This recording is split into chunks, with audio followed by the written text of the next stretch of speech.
안녕하세요. 김은영입니다.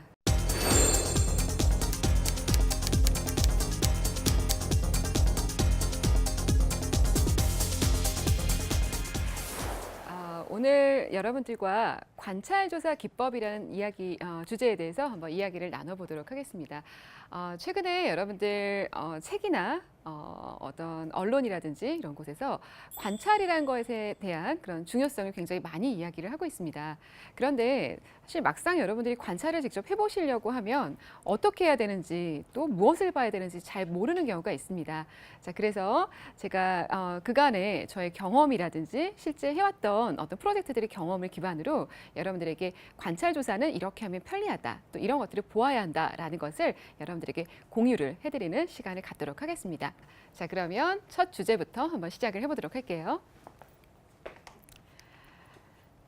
자, 일단 여러분들과 가장 먼저 이야기를 나눠보고 싶은 거는 관찰이 왜 필요할까라는 주제입니다.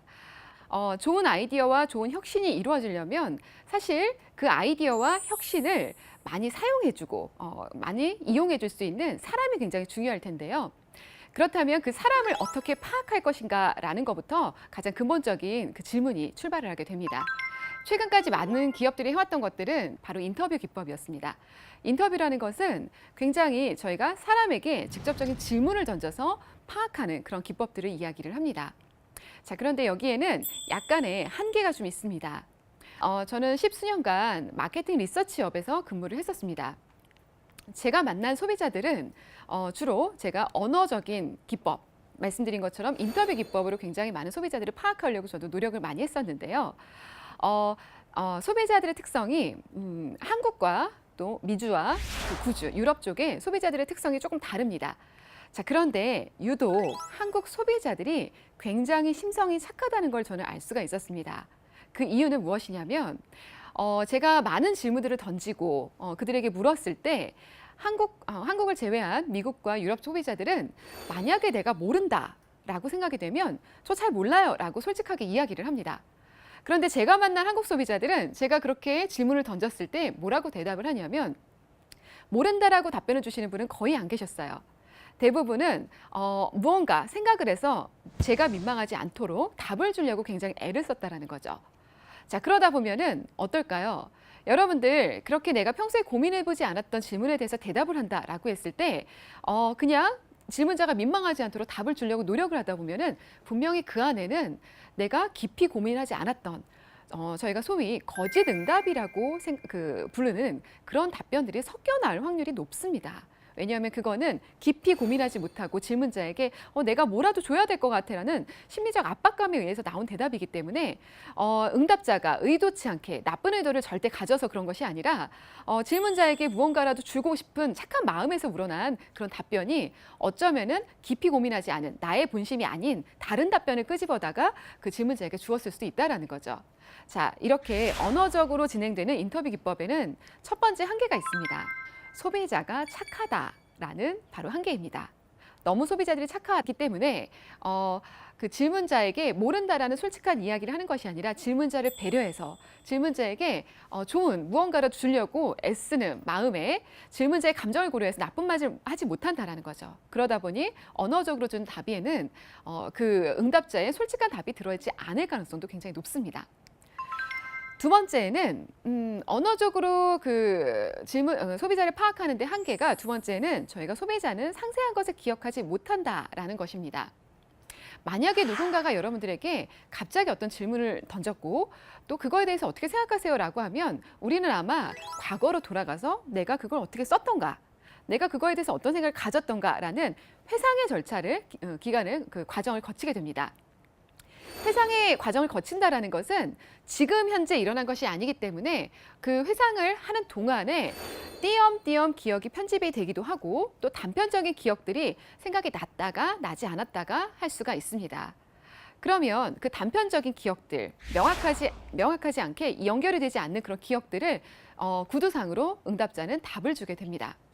그러다 보면은 저희가 궁금했던 것은 사실 거칠고 가끔 있는 예측 가능한 그런 범위에서의 답이 아니라 인터뷰를 통해서 물어보고 싶었던, 파악하고 싶었던 내용은 사실은 그 안에 숨어 있는 굉장히 상세하고 작은 내용들, 디테일한 내용들이었을 텐데 응답자는 본인 자신도 그걸 다 기억하지 못하기 때문에 상세한 답변을 주기가 굉장히 어렵다라는 거죠. 자, 세 번째는 모든 소비자가 언변이 뛰어나지는 않다라는 것입니다. 남성이든 여성이든 간에 본인이 생각한 바는 굉장히 내용이 많을 텐데요. 생각하고 있는 이 모든 내용들을 적절한 단어와 적절한 타이밍에 정확한 표현을 써서 다 설명하는 것 자체가 굉장히 어려울 겁니다. 왜냐하면 생각은 이만큼일 수 있겠지만 사실 그걸 말로 표현하는 것은 굉장히 많은 과정을 거쳐서 축소된 형태로 제공이 될 수가 있다는 거죠. 자, 그래서 우리는 사용자가, 응답자가 말을 통해서 본인의 생각을 표현할 때 이걸 어떻게 다 진짜 본심인가 또는 이걸 다 담고 있는가라는 것에 대해서 어느 정도 한계가 있다는 것을 인정할 수밖에 없습니다. 자, 그래서 사용자와 소비자를 파악한다, 조금 더 확장해서 사람을 파악한다는 것을 언어적으로만 의존해서 말씀드린 것처럼 인터뷰로만 통해서 사용자를 파악한다는 것은 분명히 한계가 존재합니다. 자, 두 번째 한계는 당연함과 익숙함 속의 실말이라고 할 수가 있습니다. 첫 번째, 소비자가 미처 본인 스스로도 파악하지 못한 지점이 있을 것이다 라는 것을 인정을 하고 넘어가는 거죠. 여러분들께 제가 질문을 드려서 이거에 대해서 어떻게 생각하세요? 라고 질문을 던진다라고 하면 여러분들은 내가 의식하고 자각한 것, 내가 평소에 기억하는 것들만을 아마 말을 통해서 전달을 제게 해주실 겁니다. 자, 이 얘기는 반대로 생각을 해보면 내가 자각하지 못한다거나 인식하지 못했던 부분에 대해서는 답을 줄 수가 없다라는 거죠. 말로 표현할 수가 없다라는 거죠. 분명히 저희는 저희의 일상 속에서, 여러분의 일상 속에서 음식을 먹고 물건을 사고 또 행동을 하는, 그리고 가전제품을 사용하는 데 있어서 내가 자각하지 못하고 무의식적으로 사용하는 많은 범위들이 분명히 있을 겁니다. 자, 그 부분들은 바로 자각을 해서 언어로 표현하기 못하는 뒤에 있는 그런 숨겨진 영역이라고 볼 수가 있습니다. 두 번째는 저희가 익숙해진 불편함이라고 이야기를 합니다. 제가 몇 년 전에 소비자 조사를 진행을 하다가 굉장히 재밌는 지점을 하나 발견을 했습니다. 여러분들 집에 세탁기가 다들 있으시죠? 세탁기는 크게 두 가지 타입으로 나뉠 수가 있을 텐데요. 첫 번째 타입은 통돌이라고 불리우는 그 애칭이 이제 통돌이라고 불리우는 세탁물을 위로 탑재하는 방식이 있습니다. 두 번째 종류의 세탁기는 저희가 그 드럼 세탁기라고 불리우는 문이 앞에 있는 세탁기입니다. 자, 그런데 통돌이 같은 경우에는 크게 문제가 없지만 그 드럼 세탁기라고 하는 것들은 바닥에, 세탁기가 놓인 환경의 바닥에 수평이 조금이라도 안 맞는다라고 하면 세탁기의 그 드럼 세탁기의 문이 자꾸 열림 현상이 있는 것을 볼 수가 있습니다. 사실 세탁기를 매일 사용하는 주부의 경우에는 그 문이 매일매일 열린다라는 것은 굉장히 불편할 수가 있을 텐데요. 제가 만난 주부는 제가 인터뷰를 통해서 세탁기에 대해서 무엇이 불편하세요? 어떻게 개선을 해드릴까요? 라는 질문에 대해서는 대부분 크게 생각할 수 있는 에너지 절전에 대한 것, 에너지 효율성에 대한 것, 그리고 가격에 대한 것, 그리고 세탁의 결과물의 효과에 대한 그런 굵직한 이야기들만 언어를 통해 내뱉을 수가 있었습니다. 자, 그런데 정작 저희가 그 소비자, 그 주부가 세탁기를 사용하는 그 장면을 한번 관찰을 해봤더니 이 주부는 매일매일 세탁기를 2번씩 돌리는 주부였는데도 불구하고 그 2번씩 사용하는 동안에 매번 드럼 세탁기 문이 빨래를 집어넣을 때마다 이렇게 자연스럽게 닫혀버려가지고 빨래를 내려놓고 또 세탁기 문을 여는 그런 불편한 과정들을 굉장히 많이 반복하는 걸 볼 수가 있었습니다. 그런데 이 주부에게 세탁기 뭐가 불편하세요? 라고 물어보면 절대 문이 자꾸 닫힌다라는 불편사항을 이야기하지 못한다는 거죠. 왜냐하면 이것은 매일매일 반복이 되고 굉장히 사소한 부분이기 때문에 이미 몸에 배어져 있는 불편함이기 때문인 거죠. 그래서 저희는 이 지점을 무엇이라고 정의하냐면 익숙해진 불편함이라고 정의를 합니다. 자, 한번 하인즈라는 케첩 브랜드가 있죠. 여러분들 많이 익숙하실 겁니다. 저희가 피자집이라든지 레스토랑에 가게 되면은 이 하인즈라는 브랜드가 붙어 있는 소스 그리고 케첩들이 놓여 있는 걸 볼 수가 있을 텐데요. 이 하인즈라는 케첩은 굉장히 심플한 그 관찰로부터 출발을 했습니다. 여러분들 혹시 집에 케첩이든 마요네즈든 소스들이 굉장히 많이 있으시죠? 대부분 소스들은 이렇게 뚜껑이 주입구가 위쪽에 있습니다. 그런데 여러분들이 만약에 소스를 케첩을 마요네즈를 반 이상 사용했을 때 밑바닥에 이만큼 남았다라고 했을 때 여러분들이 가장 많이 하시는 행동 중에 하나가 뭘까요? 자, 이건 소스뿐만 아니라 아마 여러분들 화장실에 가시게 되면 샴푸에도 적용될 수도 있습니다. 네, 맞습니다.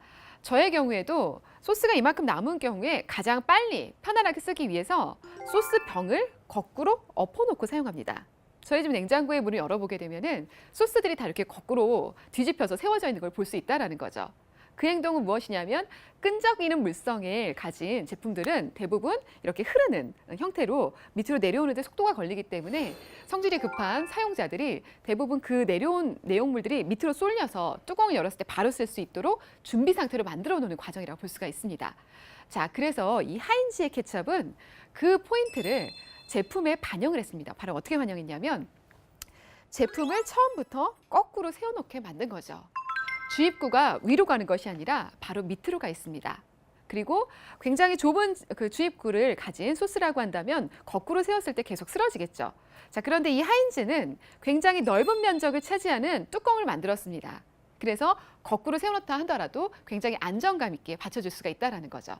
자, 어떤가요? 굉장히 사소하지만 공감을 하고 나면은 여러분들의 익숙해진 불편함이 하나가 해결이 된 그런 소스의 새로운 패키지 디자인이 적용될 수도 있습니다. 자, 세 번째, 인터뷰가 아닌 언어적인 기법이 아닌 관찰 조사가 필요한 이유 세 번째입니다. 바로 맥락의 중요성입니다. 저희가 최근에 맥락이라는 단어를 굉장히 많이 사용하고 있습니다. 맥락은 영어로 표현하자면 이제 컨텍스트라고 저희가 이야기를 하는데요.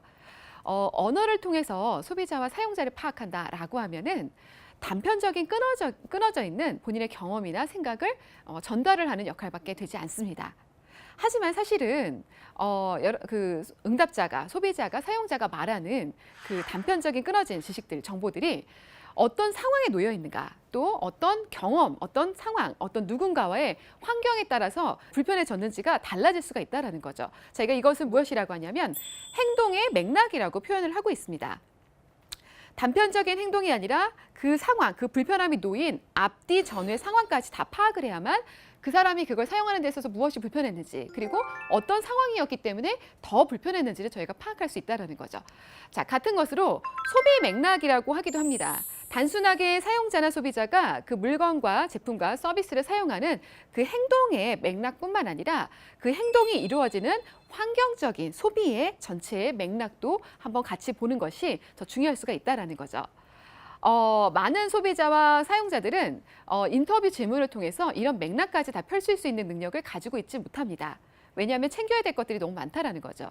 하지만 제3자가 한 발 멀리 떨어져서 관찰을 한다라고 하면 그 사용자, 그 환경에 놓인 사용자가 그런 행동을 왜 하는가와 더불어서 그 사용자가 행동을 보이는 전체 환경까지도 맥락으로 연결져서 파악할 수가 있기 때문에 이 상황에서는 이런 제품을, 이 상황에서는 이런 서비스를 쓰는 것이 이래서 불편하겠구나, 이런 것을 개선하면 좋겠구나라는 굉장히 많은 실마리들을 더 포착할 수가 있다는 거죠. 자, 그래서 지금 말씀드린 것처럼 관찰 조사가 중요한 이유는 언어적인 방법을 통한 인터뷰 기법의 한계 때문인 거겠죠. 첫 번째는 소비자의 한계, 그 다음에 두 번째는 소비자가 말로 표현할 수 있지 못하는 어떤 그런 익숙해진 불편함과 본인 스스로도 파악하지 못하는 것들, 세 번째는 이렇게 맥락의 중요성 때문에 언어적인 걸로만 사용자와 소비자를 파악하는 것에는 분명히 한계가 존재하고 보안 또는 더 넓은 범위에서 여러분들의 눈과 귀를 통해서 관찰을 하는 것이 굉장히 중요할 수가 있습니다.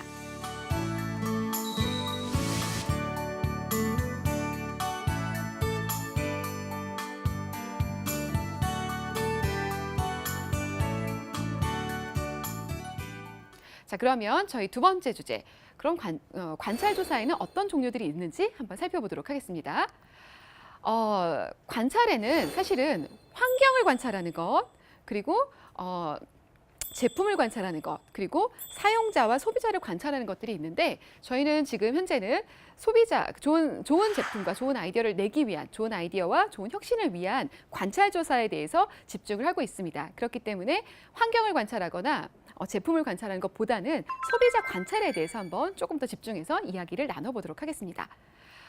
소비자 관찰이라는 것은 소비자가 상품을 구매하고 사용하는 활동을 실제와 같이 자연스러운 상황에서 속에서 살펴보는 것을 뜻합니다.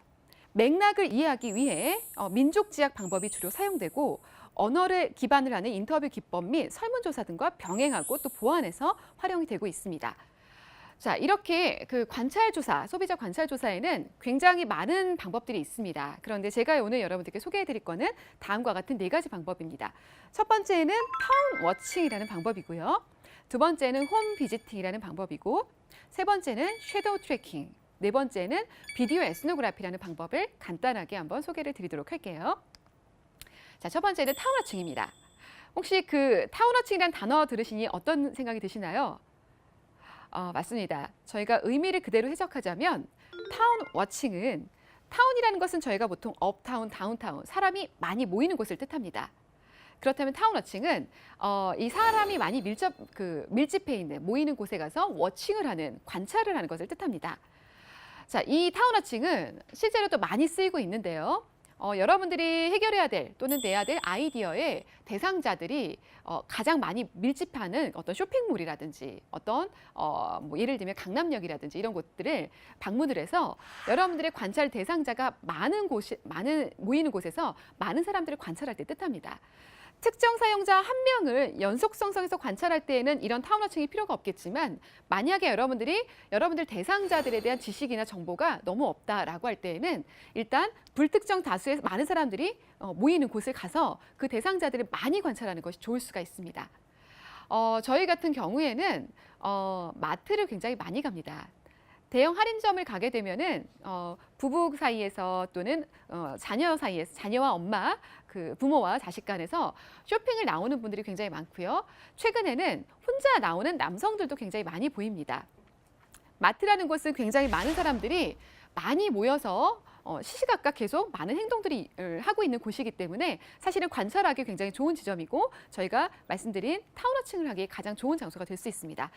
이렇게 타운 워칭은 불특정 다수의 많은 소비자들을 관찰해야 될 때, 그리고 대상 소비자가 많이 밀집한 지역을 방문해서 관찰을 통해서 소비자들의 선호 및 관심 영역, 라이프 스타일, 그리고 가치관 등의 특징을 파악할 때 사용하는 기법이라고 볼 수가 있습니다.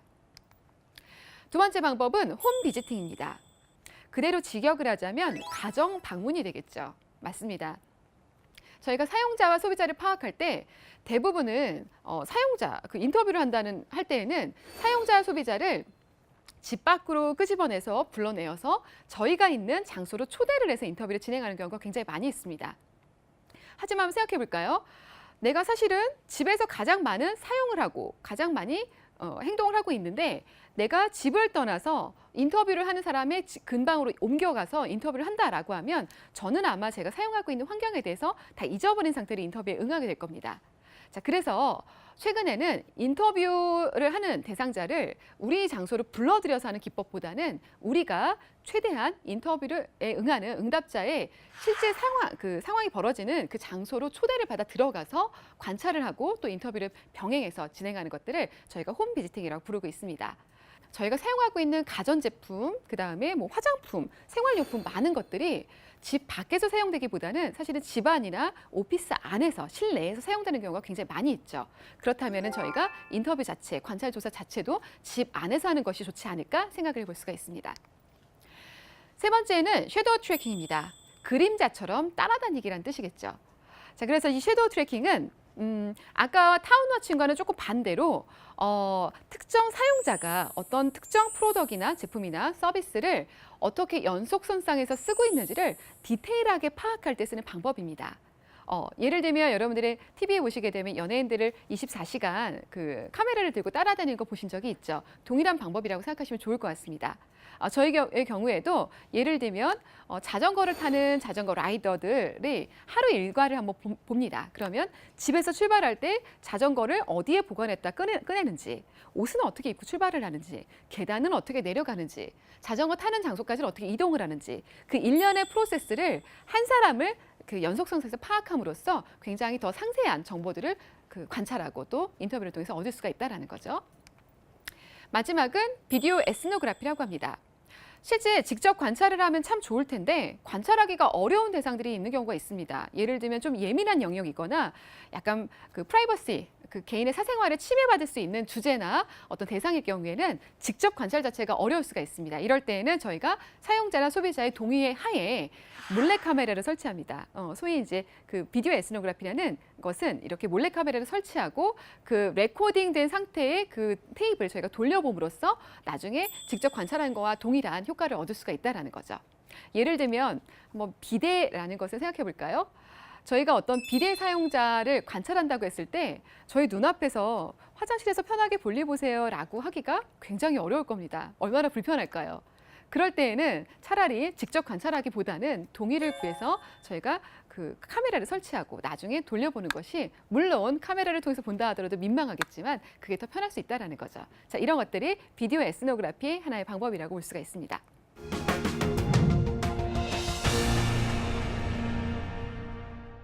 자, 그러면 마지막 주제 한번 넘어가 보도록 하겠습니다. 자, 그럼 과연 관찰 조사의 방법도 알려드렸고 관찰 조사가 왜 인터뷰가 아니라 필요한지도 말씀을 드렸죠. 자, 그러면 이제 관찰을 어떻게 해야 될까에 대해서 간단하게 여러분들께 소개를 드리도록 하겠습니다. 자, 관찰 조사는 일단 여러분들의 마음의 준비와 태도가 굉장히 중요합니다. 첫 번째는 여러분들 머릿속에 있는 소비자에 대한 선입견을 모두 지울 것을 권장을 드립니다. 그렇지 않으면 여러분들은 굉장히 스마트하실 거예요. 많은 경험과 지식들이 이미 머릿속에 들어와 있기 때문에 여러분들께서 관찰을 선입견을 지우지 않고 관찰 조사를 나가시게 되면은 아마도 여러분들은 내 머릿속에서 생각하는 대로 보고 싶은 것만 보고 듣고 싶은 것만 듣는 정보를 이렇게 선별적으로 취득하는 그런 채택하는 그런 그 행동을 발생시킬 수 있다라는 거죠. 하지만 저희가 관찰 조사를 나가는 이유 자체가 저희 머릿속에 이미 있는 지식이 아니라 많은 새로운 정보들을 얻기 위함이기 때문에 여러분들이 가급적 관찰 조사 나가실 때는 머릿속을 백지화시키는 것이 좋을 수가 있습니다. 두 번째는 7살 아이의 시선 유지하기입니다. 시선으로 관찰하기. 여러분들은 제가 말씀드린 것처럼 굉장히 스마트합니다. 이미 많은 경험과 지식을 가지고 있다는 것이 여러분들 눈을 제약을 할 수가 있다는 거죠. 여러분들 한번 7살 아이 생각해 볼까요? 7살 아이 하면 어떤 게 떠오르나요? 7살 아이들이 어떤 사물이나 새로운 세상을 바라봤을 때 하는 이야기들을 들어보게 되면은 굉장히 신선하고 재밌습니다. 같은 우리 성인들이 봤을 때 같은 대상을 보더라도 아이들이 보는 이야기와 아이들이 관찰을 하고 나서 하는 이야기와 성인들이 하는 이야기들은 굉장히 다릅니다. 그 차이가 뭘까요? 저희는 너무나도 익숙해져 버려서 여기에서 굉장히 특징적인 것을 찾지 못하지만 아이들은 아직 경험과 지식이 충분하지 않기 때문에 그 대상을 보았을 때 새롭다라는 관점에서 많은 디테일한 새로운 것들을 파악할 수가 있다는 거죠. 자, 그래서 관찰 조사 나가실 때는 여러분들도 마찬가지로 아이의 시선을 유지하는 것이 굉장히 좋을 수가 있습니다. 자, 세 번째는 관찰 조사는 단순히 시각, 눈을 활용해서 보기가 아닌 감각을 열어서 관찰을 하기입니다. 본다라는 것은 단순하게 단편적인 시각적 정보를 채택하는 거에 불과하지만 관찰이라는 것은 마음을 열어서 그 사람이 왜 이렇게 행동했을까, 그 사람의 행동의 그 미세한 움직임의 차이가 무엇일까를 포착하는 것을 뜻합니다. 자, 그래서 관찰은 시각뿐만 아니라 청각도 적극적으로 활용할 수가 있고요. 그리고 청각까지 활용해서 정보를 수집하고 탐색하는 일련의 과정이라고 볼 수가 있습니다. 자, 유용한 관찰 결과를 얻기 위한 스킬 3가지만 전달해 드리도록 하겠습니다. 첫 번째는 여러분들은 사용자와 소비자에게 좋은 제품을 만들고 좋은 아이디어를 내고 싶기 때문이기 때문에 여러분들의 관찰의 대상은 소비자를 관찰할 때에는 사물이 아닌 사람에 집중하는 것이 좋습니다. 두 번째는 여러분들 선입견이 작용하지 않도록 개인적인 사견과 유추는 배제를 하고 객관적인 사실만을 채택하는 것이 좋을 수가 있습니다. 만약에 여러분들이 어떤 광장에서 남녀가 끌어안고 있는 장면을 보았다라고 해볼게요. 자, 이 장면을 보고 어떤 사람들은 저 사람들 프리허그 하고 있어 라고 이야기를 하기도 하고요. 또 어떤 사람들은 프리허그가 아니라 엄마와 아들이야 라고 이야기를 하기도 합니다. 또 어떤 사람들은 연인이야 라고 이야기를 하겠죠. 자, 이 3가지 모두 개인적인 사견이 들어간 유추라고 볼 수가 있습니다. 그냥 여러분들 눈을 통해서 볼 것들은 남녀가 끌어안고 있다는 사실 그 정보만을 채택하는 것이 중요하다는 거죠. 자, 마지막은 맥락에 대한 정보가 불충분하거나 의미 없는 그냥 쓸데없는 정보가 아닌 정말 의미 있는 팩트만을 그 사실만을 채택하기입니다. 자, 쓸데없는 정보가 아니라 저희는 저희가 좋은 아이디어를 내기 위해서 사람에 대해서 굉장히 유용한 정보만 모으는 것이 굉장히 중요하겠죠. 자, 이 세 가지를 여러분들이 기억하신다면 아마 관찰 조사를 나갔을 때 여러분들에게 굉장히 유용한 정보가 수집되지 않을까 싶습니다. 자, 여러분들께 오늘 관찰에 대한 많은 이야기들을 드렸습니다. 소비자와 사용자를 파악하는 데 있어서 언어가 아닌 왜 비언어적인 관찰 조사가 필요한가? 그리고 관찰 조사의 방법은 무엇이 있는가? 그리고 관찰 조사를 하기 위한 스킬들은 무엇인가에 대해서 간단하게 소개를 드렸고요. 어떠셨나요? 자, 이제 여러분들 밖에 나가시게 되면 일반 사람들이 좀 달리 보이시지 않을까요? 사실 관찰은 멀리서 찾는 것이 아니라 여러분들 일상에 있습니다. 많은 여러분 주변에 있는 사람들을 관찰하게 되면은 여러분들에게 좋은 아이디어가 떠오르는 좋은 기회들이 포착되지 않을까 싶습니다. 자, 오늘 강의는 여기서 마치도록 하겠습니다.